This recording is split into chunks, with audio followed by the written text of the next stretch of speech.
So for the record, sinasabi nyo ba na ang mga drug users at drug criminals ay dinideserve nilang mamatay na lang kaysa pumunta sa jail? O para i-paraphrase ko si Patricia Evangelista, do some people need killing, Mr. Duterte? Ma'am, presidente ako. Nagagastos ako sa gobyerno. Bakit ako magbubuhay sa mga putang inang yan? Ikaw yung pera na ipapakain ko dyan sa preso, ibigay ko na lang doon sa mga tao dyan sa walang bigat. So mas okay walang pong trabaho. patayin sila kaysa Wala ipreso akong pakialam sila? dyan sa kriminal, ma'am.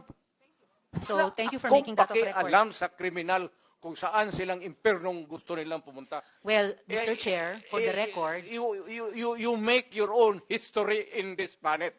yes, Mr. Yun ang Chair. gusto nilang mangyari, doon sila sa impyerno at doon tayo magkita. Well, Mr. Chair, wala namang jurisdiction ng Senado sa impyerno. Dito lang sa bansa natin pwede tayong mag-investigate. Doon tayo pupunta. Well, wala po akong ambisyon pumuntang impyerno pa. Pero Mr. Chair, ang Hirain punto kita, lang ma'am. nito, ang punto lang nito ay nung magsisimula ang anumang police operations, drug-related police operations, supposed to be, at sinabi ng mga resource persons, merong pong manual of operations, merong continuum of force sa pag-enforce